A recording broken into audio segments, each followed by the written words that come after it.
Hello, dear friends. Issues in Indian political system. Political science paper. First module deals with political process in India. In that module, the first part is about federalism and regional aspirations. So, our first class is related with federal system. What do you mean by federal system? Political scientists have classified governments into unitary and federal on the basis of the nature of relations between the national government and regional governments. നമുക്ക് എല്ലാവർക്കും അറിയാം, എല്ലാ രാജ്യങ്ങളിലും, മിക്കവാറുമുള്ള എല്ലാ രാജ്യങ്ങളിലും ദേശീയ government ഉണ്ടായിരിക്കും, അതുപോലെ തന്നെ പ്രാദേശിക ഗവൺമെൻറ്റും ഉണ്ടായിരിക്കും. അപ്പോൾ പൊളിറ്റിക്കൽ സയൻറ്റിസ്റ്റുകൾ ഗവൺമെൻറ്റുകളെ വർഗീകരിച്ചിരിക്കുന്നത് ദേശീയ ഗവൺമെൻറ്റും പ്രാദേശിക ഗവൺമെൻറ്റും തമ്മിലുള്ള അല്ലെങ്കിൽ അവർ തമ്മിൽ നിലനിൽക്കുന്ന ബന്ധങ്ങളെ അടിസ്ഥാനപ്പെടുത്തിയിട്ടാണ്. അപ്പോൾ ഈ ബന്ധങ്ങളുടെ അടിസ്ഥാനത്തിൽ നമുക്ക് എങ്ങനെയെല്ലാം തരംതിരിക്കാൻ പറ്റും? ഈ ബന്ധങ്ങളുടെ അടിസ്ഥാനത്തിൽ ഒരു ഗവൺമെന്റിനെ ഫെഡറൽ ഗവൺമെന്റ് എന്ന് തിരിക്കാൻ പറ്റും, യൂണിറ്ററി ഗവൺമെന്റ് എന്ന് തിരിക്കാൻ പറ്റും. A unitary government is one in which all the powers are vested in the national government and the regional governments derive their authority from the national government. ഒരു ഏകായത്ത ഭരണഘടനയുള്ള രാജ്യം അല്ലെങ്കിൽ ഒരു ഏകായത്ത ഭരണ സംവിധാനമുള്ള രാജ്യത്തിൽ എല്ലാ അധികാരങ്ങളും കേന്ദ്ര ഗവൺമെന്റിൽ അല്ലെങ്കിൽ ദേശീയ ഗവൺമെന്റിലാണ് കേന്ദ്രീകരിച്ചിരിക്കുന്നത്. അവിടുത്തെ ഘടക യൂണിറ്റുകൾ അല്ലെങ്കിൽ സംസ്ഥാനങ്ങൾക്ക് കേന്ദ്ര ഗവൺമെന്റ് കനിഞ്ഞു നൽകുന്ന അധികാരങ്ങൾ മാത്രമേ ഉണ്ടായിരിക്കുകയുള്ളൂ. On the other hand, a federal government is one in which power are derived between the national government and the regional government by the constitution itself, and both operate in their respective jurisdiction independently.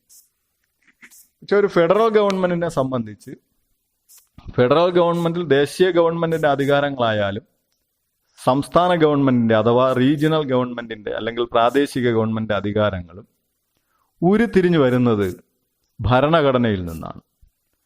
അതുകൊണ്ട് തന്നെ ഓരോരുത്തർക്കും അവരവരുടേതായ അധികാരം ഭരണഘടന വിഭജിച്ച് നൽകിയിട്ടുണ്ട്. കേന്ദ്ര ഗവൺമെന്റിന്റെയും സംസ്ഥാന ഗവൺമെന്റിന്റെയും അധികാരങ്ങളെ കൃത്യമായി ഭരണഘടന വിഭജിച്ച് നൽകിയിട്ടുള്ള ഗവൺമെന്റിനെയാണ് നമ്മൾ ഫെഡറൽ ഗവൺമെന്റ് എന്ന് വിളിക്കുക.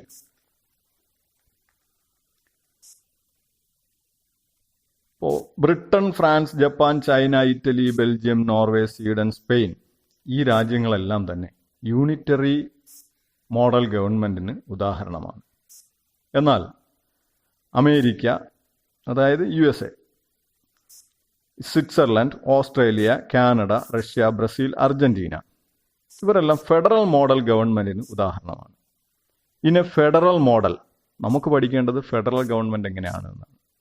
In A federal model, the national government is known as the federal government or the central government or the union government, and the regional government is known as the state government or the provincial government. ഒരു federal മോഡലിൽ ദേശീയ ഗവൺമെന്റിനെ നമുക്ക് national government എന്നറിയപ്പെടാം, അല്ലെങ്കിൽ കേന്ദ്ര government central government എന്നറിയപ്പെടാം, അല്ലെങ്കിൽ union government എന്നറിയപ്പെടാം. Regional ഗവൺമെന്റിനെ അല്ലെങ്കിൽ പ്രാദേശിക ഗവൺമെന്റിനെ നമ്മൾ അറിയപ്പെടുന്ന സംസ്ഥാനങ്ങൾ എന്നറിയപ്പെടാം. Is known as the state government or the provincial government, പ്രവിശ്യ ഗവൺമെന്റ് എന്നും അറിയപ്പെടാം. What are the specific features of federal government? ശ്രദ്ധിക്കുക, ഇതൊക്കെയാണ് പ്രധാനപ്പെട്ട federal government specific features. The first one is dual government, that is national government and regional government. Dual, DUAL, dual എന്ന് പറഞ്ഞാൽ രണ്ട് തരത്തിലുള്ള ഗവൺമെന്റുകൾ ഉണ്ടായിരിക്കും. ദേശീയ ഗവൺമെന്റ് ആകാം, റീജിയണൽ ഗവൺമെന്റ് ആകാം. രണ്ടാമത്തെ അതിന്റെ പ്രത്യേകത എന്ന് പറയുന്നത് അവിടെ ഒരു റിട്ടൺ കോൺസ്റ്റിറ്റ്യൂഷൻ ഉണ്ടായിരിക്കണം, written constitution. The third one is division of powers between the national and regional governments. മൂന്നാമതായി അധികാര വിഭജനം ഉണ്ടായിരിക്കണം. ആരൊക്കെ തമ്മിൽ? ദേശീയ ഗവൺമെന്റും റീജിയണൽ ഗവൺമെൻറ്റും തമ്മിൽ. റീജിയണൽ എന്ന് പറഞ്ഞാൽ അറിയാമല്ലോ, പ്രാദേശിക ഗവൺമെൻറ്. അടുത്ത പ്രത്യേകത എന്ന് പറഞ്ഞാൽ സുപ്രീമസി ഓഫ് ദ കോൺസ്റ്റിറ്റ്യൂഷൻ. അവിടെ കേന്ദ്ര ഗവൺമെന്റിനോ സംസ്ഥാന ഗവൺമെന്റിനോ അല്ല പരമാധികാരം എന്ന് പറയുന്നത്. പരമാധികാരം ആർക്കാണ്? സുപ്രീമസി എന്ന് പറയുന്നത് കോൺസ്റ്റിറ്റ്യൂഷനാണ്. ഭരണഘടന എന്ത് പറഞ്ഞിരിക്കുന്നു അതാണ് ഏറ്റവും ആധികാരികമായ രേഖ എന്ന് പറയുന്നത്.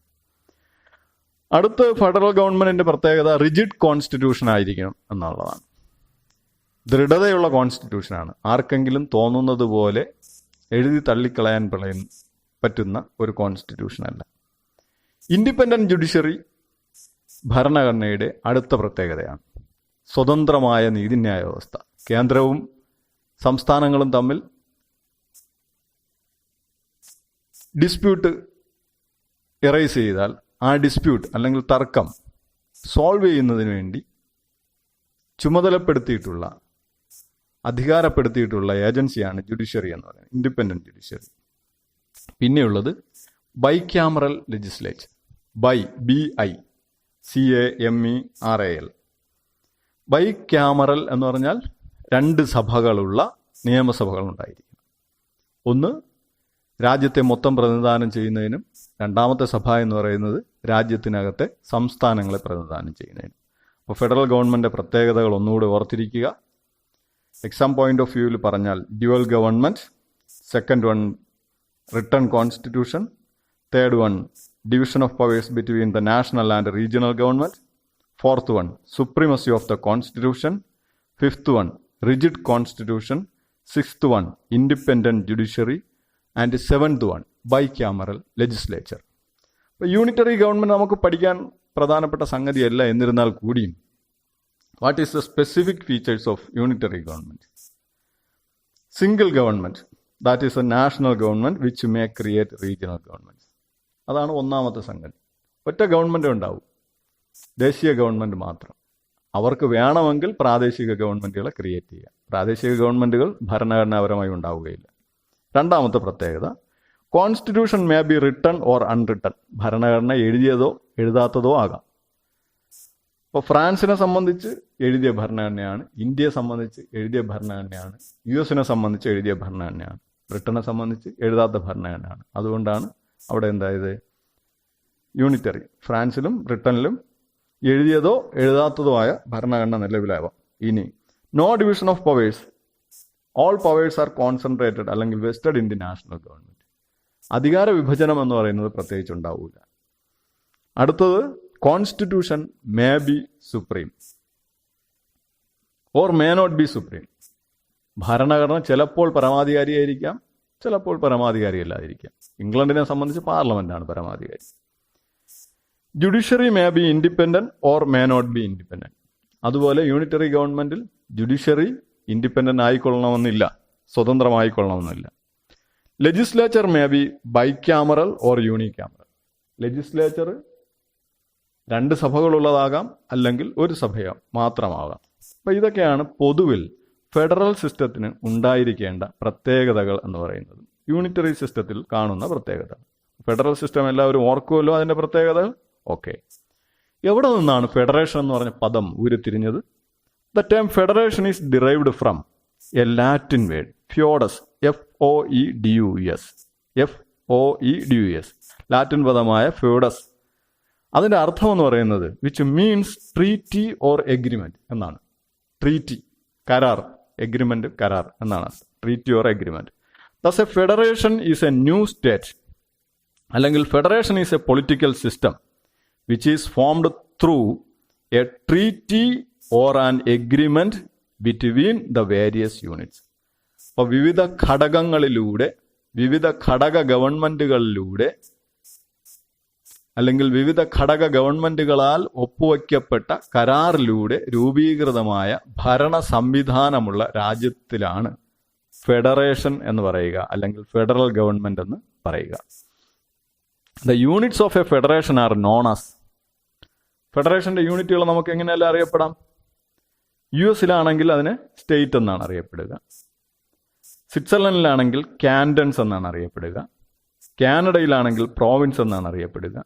റഷ്യയിലാണെങ്കിൽ റിപ്പബ്ലിക്സ് എന്നാണ് അറിയപ്പെടുക. അപ്പോൾ നമ്മളിവിടെ സംസ്ഥാനങ്ങൾ എന്ന് പറയുന്നതിന് പകരം USA സംസ്ഥാനങ്ങളെന്ന് തന്നെ പറയാം, സ്റ്റേറ്റ്സ് എന്ന് പറയാം. സ്റ്റേറ്റ്സ് എന്ന് പറയുന്നു. കാൻഡൻസ് എന്നാണ് സ്വിറ്റ്സർലൻഡിൽ അറിയപ്പെടുന്നത്. കാനഡയിൽ പ്രോവിൻസസ് എന്നാണ് അറിയപ്പെടുന്നത്. റിപ്പബ്ലിക്സ് എന്നാണ് റഷ്യയിൽ അറിയപ്പെടുന്നത്. ഫെഡറേഷൻ 2 തരത്തിൽ രൂപപ്പെടുന്നു എന്നാണ് പറയുന്നത്. അതെന്തായാലും പോട്ടെ, അത് നമുക്ക് വിട്ടുകളയാം. 2 തരത്തിൽ ഫെഡറേഷൻ രൂപപ്പെടുന്നുണ്ട്. US ആണ്, the US is the first and the oldest federation in the world. ലോകത്തിലെ ഏറ്റവും പഴയ അല്ലെങ്കിൽ ആദ്യത്തെ ഫെഡറേഷൻ എന്നറിയപ്പെടുന്നത് അമേരിക്കയാണ്. It was formed in 1787. 1787 American വിപ്ലവത്തിന് ശേഷമാണ് ഇത് രൂപപ്പെടുന്നത്. ഇറ്റ് കംപ്രൈസസ്, അമേരിക്കയിൽ എത്ര സ്റ്റേറ്റ് ഉണ്ട് എല്ലാവർക്കും അറിയാം, 50 സ്റ്റേറ്റ്സ്. Originally 13 States. അപ്പം നിലവിൽ വരുന്ന 1787 13 പ്രോവിൻസുകൾ ഒരുമിച്ച് ചേർന്നാണ് യുണൈറ്റഡ് സ്റ്റേറ്റ്സ് ഓഫ് അമേരിക്ക രൂപപ്പെട്ടത്.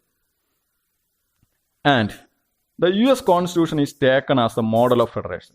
US കോൺസ്റ്റിറ്റ്യൂഷനെ ഫെഡറേഷൻ്റെ ഒരു വലിയ മോഡലായിട്ടാണ് എല്ലാവരും പരിഗണിക്കുന്നത്.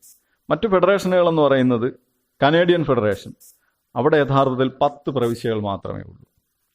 അത് തുടങ്ങുമ്പോൾ 4 ഉണ്ടായിരുന്നത്. Is also quiet old, formed in 1867. 1867 Canadian federation form ചെയ്തത്.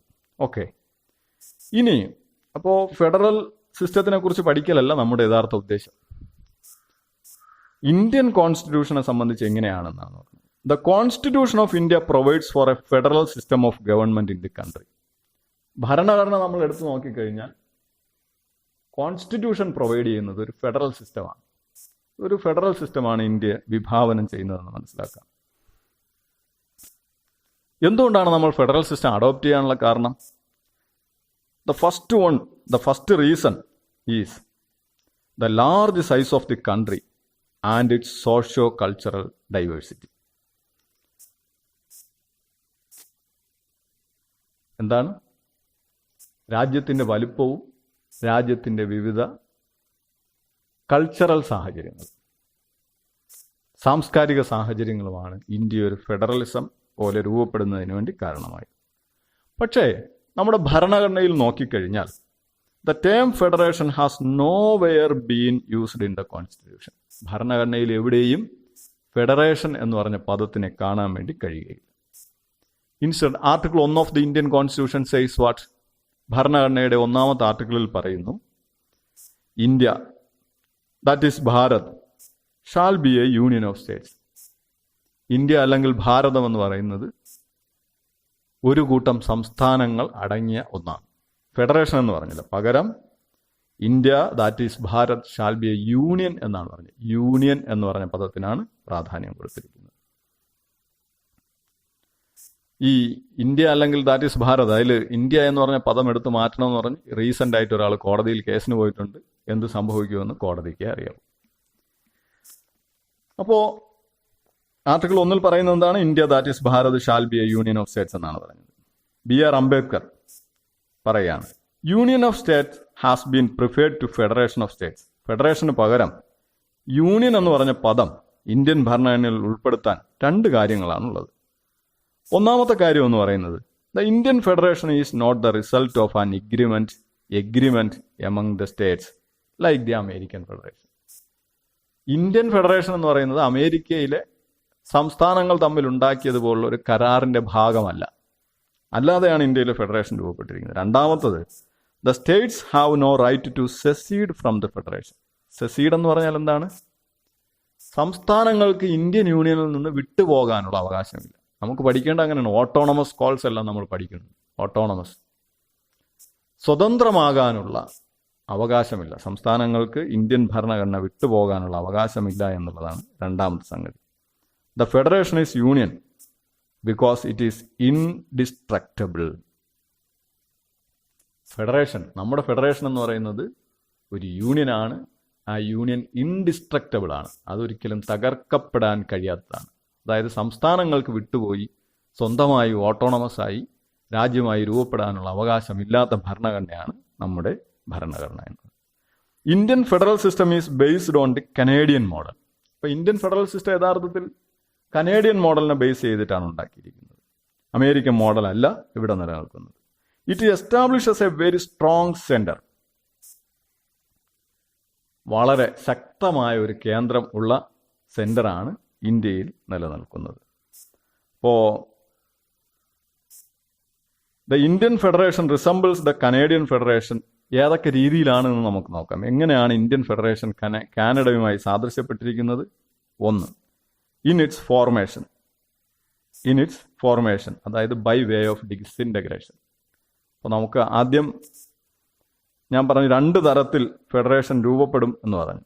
ഒന്ന് ബൈ വേ ഓഫ് ഡിസിൻറ്റഗ്രേഷനും, പിന്നെ ഏതാണ് പറഞ്ഞത്? Independent states come together form a big and strong union. അങ്ങനെയും വരാം. ഇപ്പൊ 2 തരത്തിൽ.